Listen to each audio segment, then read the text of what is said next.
नमस्कार साथियों, उपासना आईएएस में आप सभी का स्वागत है। आज हम लोग दो टॉपिक्स को लेकर चर्चा करेंगे, जिनमें पहला टॉपिक है वित्तीय स्थिरता और विकास परिषद और दूसरा टॉपिक है भारत का विदेशी मुद्रा भंडार तथा इन टॉपिक से संबंधित जो भी एमसीक्यूज होंगे उन पर भी नजर डालेंगे। तो चलिए सेशन शुरू करते हैं। आज के सेशन का पहला टॉपिक है वित्तीय स्थिरता एवं विकास परिषद यानी एफएसडीसी। इसकी फुल फॉर्म है फाइनेंशियल स्टेबिलिटी डेवलपमेंट काउंसिल। तो सबसे पहले देखते हैं ये समाचारों में क्यों थी। तो हाल ही में सरकार ने डिजिटल अर्थव्यवस्था को मजबूत करने के लिए एफएसडीसी में इलेक्ट्रॉनिक्स एवं सूचना प्रौद्योगिकी मंत्रालय के सचिव को एक आधिकारिक सूचना के तहत शामिल किया है, जिससे एफएसडीसी न्यूज में थी। तो ये एक नज़र आपको डाल लेनी है इस पर। ये फुल फॉर्म है इसकी, फाइनेंशियल स्टेबिलिटी डेवलपमेंट काउंसिल। अब इसका गठन जानते हैं। दिसंबर 2010 में हुआ था। 2008 में एक समिति बनी थी, रघुराम राजन समिति। रघुराम राजन समिति। इस समिति की सिफारिशों के आधार पर इसका गठन दिसंबर 2010 में हुआ था, आपको ध्यान रखना है। इसका उद्देश्य वित्तीय स्थिरता को बनाए रखने के साथ साथ अंतर विनियामक समन्वय में वृद्धि और वित्तीय क्षेत्र के विकास को बढ़ावा देना इसका मुख्य उद्देश्य है। अब इससे संबंधित जो कुछ अन्य बातें हैं उनको देखते हैं। इसकी संरचना, तो सबसे पहले इसकी संरचना में जो बात आपको याद रखनी है कि इसका अध्यक्ष केंद्रीय वित्त मंत्री होता है यानी फाइनेंस मिनिस्टर। और इसके सदस्य अब देखते हैं। पहला आरबीआई के गवर्नर, दूसरा वित्त सचिव अथवा आर्थिक मामलों के विभाग के सचिव, तीसरा वित्तीय सेवा विभाग के सचिव, चौथा वित्त मंत्रालय के आर्थिक सलाहकार और पांचवा सेबी के अध्यक्ष। थोड़ा सा आपको प्रीलिम्स पॉइंट ऑफ व्यू से सेबी के बारे में जानकारी याद रखनी है।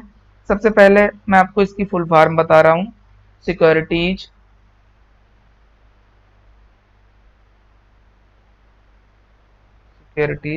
एंड एक्सचेंज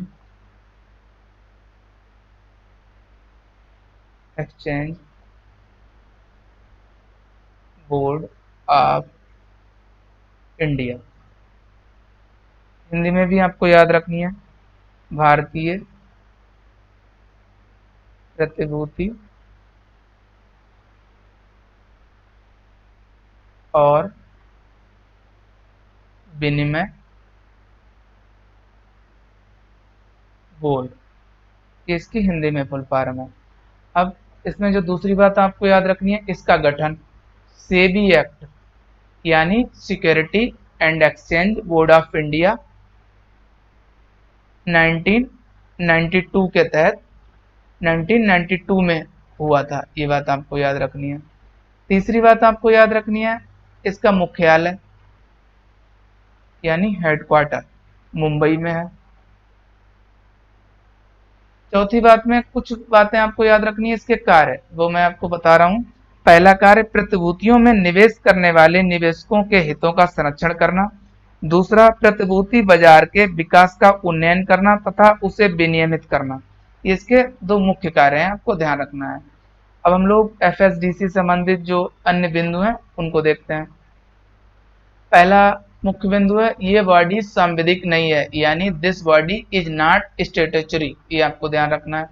दूसरा, इसका कार्य वित्तीय क्रियाविधि को मजबूत और संस्थागत बनाना है। तीसरा, इसका गठन 2008 में गठित रघुराम राजन समिति की सिफारिश पर हुआ था, मैंने आपको बताया था अभी शुरू में। चौथा, ये अर्थव्यवस्था के समष्टि साविवेक पर्यवेक्षण का अनुवीक्षण करती है यानी माइक्रो प्रूडेंशियल, ये आपको याद रखना है, समष्टि साविवेक अन्वीक्षण मॉनिटरिंग। पांचवा, इसकी उप समिति का प्रमुख आरबीआई का गवर्नर होता है।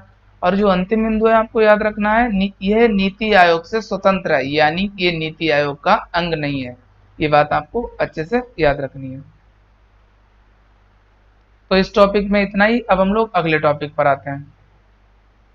अगला टॉपिक है भारत का विदेशी मुद्रा भंडार यानी फॉरेक्स रिजर्व, इसी को फॉरेक्स रिजर्व भी कहते हैं। तो सबसे पहले देखते हैं ये समाचारों में क्यों रहा। तो आरबीआई द्वारा जारी नवीनतम आंकड़ों के अनुसार जून 2020 को भारत का विदेशी मुद्रा भंडार 8.22 अरब डॉलर की वृद्धि के साथ 501.70 यानी 70 अरब डॉलर हो गया, जो आज तक का सबसे उच्चतम स्तर है, जिससे ये न्यूज में था। अब थोड़ा सा आपको फॉरेक्स रिजर्व की फुल फॉर्म भी याद रखनी है। फॉरेन एक्सचेंज रिजर्व, ये इसकी फुल फॉर्म है। अब इससे संबंधित जो अन्य बातें हैं उनको देखते हैं। अब इसकी संरचना को हम लोग देखते हैं। किसी भी देश के फॉरेक्स रिजर्व में 4 तत्व शामिल होते हैं। पहला, विदेशी परिसंपत्तियां यानी विदेशी कंपनियों के शेयर, डिवेंचर, बॉन्ड, विदेशी रुपया और विदेशी बैंकों की जमा तथा अल्पकालिक और दीर्घकालिक सरकारी परिसंपत्तियां इत्यादि विदेशी मुद्रा के रूप में इसमें होते हैं। दूसरा, स्वर्ण भंडार यानी सोने के भंडार। तीसरा, आईएमएफ के पास रिजर्व ट्रेंच। अभी आपको ये शब्द याद रखना है, आगे हम लोग इसके बारे में बात करेंगे। चौथा, विशेष आहरण अधिकार यानी एसडीआर, स्पेशल ड्राइंग राइट्स। थोड़ा सा आपको ये प्रीलिम्स पॉइंट ऑफ व्यू से महत्वपूर्ण है, याद रखना है कि सबसे ज्यादा जो इसमें शामिल होता है या भंडार होता है वो पहले वाले का यानी विदेशी परिसंपत्तियां, दूसरा स्वर्ण भंडार और तीसरा आईएमएफ के पास रिजर्व ट्रेंच और चौथा विशेष आहरण अधिकार यानी एसडीआर। ये प्रीलिम्स पॉइंट ऑफ व्यू के लिए महत्वपूर्ण है, आपको ध्यान रखना है। अब इससे संबंधित जो अन्य बातें हैं उनको देखते हैं। पहला जो मुख्य बिंदु है, विदेशी मुद्रा भंडार को भुगतान संतुलन में आरक्षित परिसंपत्तियां कहा जाता है तथा ये पूंजी खाते में होते हैं, ये आपको याद रखना है। दूसरा, ये किसी देश की अंतर्राष्ट्रीय निवेश स्थिति का एक महत्वपूर्ण भाग है। तीसरा, इसे आरक्षित निधियों का भंडार भी कहा जाता है। अब जो अन्य बिंदु हैं उनको भी हम लोग देख लेते हैं इससे संबंधित। चौथा जो मुख्य बिंदु है, सर्वाधिक विदेशी मुद्रा भंडार वाले देशों की सूची में भारत 8वें स्थान पर है, जबकि प्रथम स्थान पर चीन है। ये बात आपको याद रखनी है। पांचवा जो मुख्य बिंदु है, इसके भंडार विस्तार के आधार पर इसे आधिकारिक अंतर्राष्ट्रीय भंडार अथवा अंतर्राष्ट्रीय भंडार की संज्ञा देना अधिक उचित है। छठा, इसका प्रबंधन आरबीआई करता है भारत में, आपको याद रखना है, भारत के संदर्भ में बात की जा रही है। अब हम लोग जो एक शब्द आया था रिजर्व ट्रेंच, उसको देखते हैं। तो अब हम लोग जानते हैं रिजर्व ट्रेंच क्या है।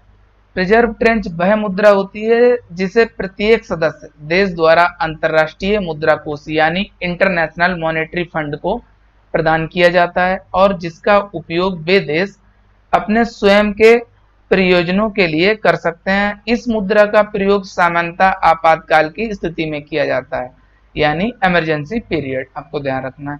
और एक शब्द आया था एसडीआर, हम लोग उसको भी जानते हैं। एसडीआर के बारे में सबसे पहले, एसडीआर को आईएमएफ द्वारा 1969 में अपने सदस्य देशों के लिए अंतर्राष्ट्रीय आरक्षित संपत्ति के रूप में बनाया गया था। एसडीआर ना तो एक मुद्रा है और ना ही आईएमएफ पर इसका दावा किया जा सकता है। तीसरा, एसडीआर का मूल्य निर्धारण बास्केट ऑफ करेंसी में शामिल मुद्राओं के औसत भार के आधार पर किया जाता है। इस बास्केट में 5 देशों की मुद्राएं शामिल हैं, जिनमें अमेरिकी डॉलर, यूरोप का यूरो, चीन की मुद्रा रेनबिन या युआन और जापानी येन और ब्रिटेन का पाउंड। तो ये प्रीलिम्स पॉइंट ऑफ व्यू से बहुत महत्वपूर्ण है, आपको याद रखना है। एक बार ये जो चीन की मुद्रा है, इसको जब शामिल किया गया था आईएमएफ के एसडीआर में, तब पूछा भी गया था। तो ये प्रीलिम्स पॉइंट ऑफ व्यू से काफी महत्वपूर्ण है, आपको ध्यान रखना है। अब हम लोग इन टॉपिक से संबंधित जो भी एमसीक्यूज हैं उन पर नजर डालते हैं। पहला एमसीक्यू है, वित्तीय स्थिरता विकास परिषद के संदर्भ में निम्नलिखित कथनों पर विचार कीजिए। पहला कथन है, ये नीति आयोग का एक अंग है। दूसरा, संघ का वित्त मंत्री इसका प्रमुख होता है। तीसरा, ये अर्थव्यवस्था के समष्टि साविवेक पर्यवेक्षण का अनुवीक्षण करता है। तो आपको बताना है उपरोक्त कथनों में से कौन सा से सही है या है। पहला कथन, पहला ऑप्शन 1 और 2 और दूसरा ऑप्शन 1 और 3 और सी 2 और 3, डी 1 2 और 3। तो अभी हम लोगों ने देखा था ये नीति आयोग का अंग नहीं है, तो ये तो गलत होगा। संघ का वित्त मंत्री यानी फाइनेंस मिनिस्टर इसका अध्यक्ष या प्रमुख होता है, ये हम लोगों ने देखा था, सही है। ये अर्थव्यवस्था के समष्टि साविवेक पर्यवेक्षण का अनुवीक्षण करता है, ये भी हम लोगों ने देखा था, तो ये भी ठीक है। तो इस प्रकार पहला जो कथन है वो ठीक नहीं है। तो मेथड ऑफ एलिमिनेशन की सहायता से सही उत्तर को चुनिए। पहले में पहला कथन इंक्लूड है तो ये भी नहीं हो सकता, दूसरे में भी इंक्लूड है तो ये भी नहीं हो सकता, और जो अंतिम ऑप्शन है इसमें भी इंक्लूड है तो ये भी नहीं हो सकता। तो बचा कौन सा ऑप्शन, सी। तो इस प्रकार इसका सही जवाब सी ऑप्शन होगा, यानी 2 और 3 कथन सही है। अब हम लोग अगले एमसीक्यू पर आते हैं। अगला एमसीक्यू है, भारत के विदेशी मुद्रा भंडार के बारे में निम्नलिखित कथनों पर विचार कीजिए। पहला कथन है, इसका प्रबंधन आरबीआई द्वारा किया जाता है, भारत के संदर्भ में पूछ रहा है। तो दूसरा, हाल ही में अपने उच्चतम स्तर पर पहुंच गया। तीसरा, इसमें केवल सोने के भंडार यानी स्वर्ण भंडार और विदेशी मुद्रा भंडार को शामिल किया जाता है। अब आपको उपयुक्त कथनों में से कौन सा से कथन सही है या है आपको बताना है। पहला ऑप्शन 1 और 2, दूसरा ऑप्शन 2 और 3, और तीसरा ऑप्शन 1 और 3, और डी 1, 2 और 3। तो देखिए, अभी हम लोगों ने देखा था कि इसका प्रबंधन भारत में आरबीआई द्वारा किया जाता है, यानी रिजर्व बैंक ऑफ इंडिया द्वारा। दूसरा, हाल ही में ये अपने उच्चतम स्तर पर पहुंच गया, ये हम लोगों ने देखा था 501.70 कुछ अरब डॉलर था, ये हमने देखा था अभी। तीसरा, इसमें केवल सोने के भंडार और विदेशी मुद्रा भंडार को शामिल किया जाता, तो ये तो गलत होगा। हम लोगों ने देखा था कि इसमें एसडीआर भी शामिल था और जो आईएमएफ का रिजर्व ट्रेंच है उसको भी शामिल किया गया था, तो ये तो गलत होगा। तो जब तीसरा कथन सही नहीं है तो आपको मेथड ऑफ एलिमिनेशन की सहायता से इसका सही उत्तर चुनना है। तो इसमें भी तीसरा कथन इंक्लूड है तो ये भी नहीं हो सकता, इसमें भी इंक्लूड है तो ये भी नहीं हो सकता, और सी इसमें भी है तो ये भी नहीं हो सकता। तो बचा कौन सा ऑप्शन है, यानी इसका सही जवाब ए ऑप्शन होगा, यानी 1 और 2 कथन सही है। तो साथियों, आज के सेशन में इतना ही। हम लोग अगले सेशन में कुछ नए टॉपिकों के साथ आपसे मुलाकात करेंगे। तब तक के लिए आप सभी लोग अपना ध्यान रखिए और गुड बाय।